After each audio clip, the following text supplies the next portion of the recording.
రాష్ట్ర రాజకీయాల్లో BRS party మరొకసారి వారి యొక్క గుండా రాజకీయాన్ని, వారి యొక్క అహంకార తత్వాన్ని బయటపెట్టుకున్నది. స్వేచ్ఛగా మాట్లాడే పత్రికా వ్యవస్థని రౌడిజంతో, గుండాయిజంతో ఇబ్బంది పెట్టి మాకు గురించి ఎవరు నిజాలు మాట్లాడితే వాళ్ళపై దాడి చేస్తామని చెప్పి మహాన్యూస్ పై దాడి టీఆర్ఎస్ వారి యొక్క వ్యక్తిత్వం బయటపడింది. ఎన్ని విషయాలున్నా, ఎన్ని వ్యవహారాలున్నా పత్రికా స్వేచ్ఛకు ఒక నిలబడి నిదోదం మన న్యూస్ ఛానల్ ఉంది.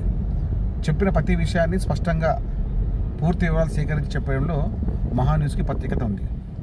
మాట్లాడిన ప్రతి విషయం మీరు గమనించవచ్చు.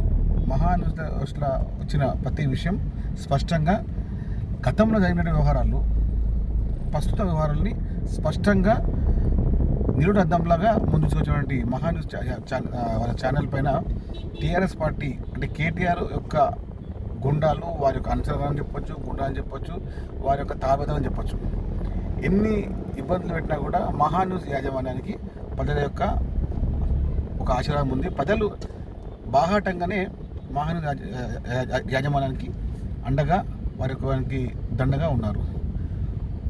మహాన్యూస్ సిబ్బంది పైన చేసినటువంటి ఇలాంటి దుహంకార చర్యని మేము కాంగ్రెస్ ప్రభుత్వం ఖండిస్తున్నాం.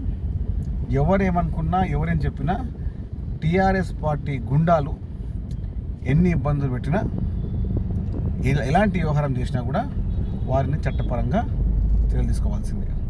మీలాంటి అహంకారపూరితమైన రాజకీయ వ్యవహారాలు చేసినటువంటి కొంతమంది దుర్మార్గులు బాహాటంగా మీ తత్వాన్ని, మీ అహంకార వ్యవస్థను బయటపడ్డారు. మహాన్యూస్కి కాంగ్రెస్ పార్టీ యొక్క పూర్తి ఒక వారికి మద్దతు ఉన్నాం. ఎందుకంటే ఫోర్త్ స్టేట్గా, అదేవిధంగా వ్యవస్థీకరమైన వ్యవహారాలు చేయడంలో మహాన్యూస్కి తిండి పేరు. మహాన్యూస్ యాజమాన్యానికి, అదేవిధంగా వారి సిబ్బందికి మేము బాహాటంగా మద్దతు తెలుపుతున్నాం.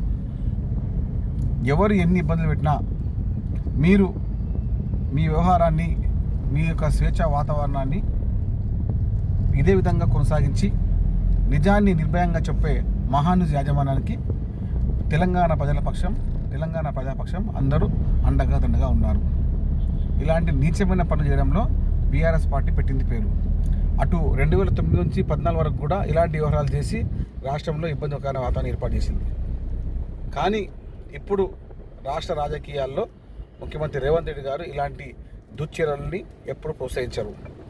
చిన్నదాని విషయాన్ని కూడా పెద్దగా మాట్లాడే టీ న్యూస్ ఛానల్ వాళ్ళు ఎందుకు చాలా మట్టుకు బీఆర్ఎస్ పార్టీ వ్యవహారాలని ఎందుకు దానిలో చూపించరు? అంటే టీఆర్ఎస్ సంబంధించిన టీ న్యూస్ కానీ, నమస్తే తెలంగాణ కానీ ఎందుకు చెప్పరు? ఎందుకు అంటే జర్నలిజానికి ఎలాంటి సంబంధం లేని వ్యవస్థ కాబట్టి టీ న్యూస్ ఛానల్ కానీ, తెలంగాణ రాష్ట్రంలో నమస్తే తెలంగాణ పేపర్ కానీ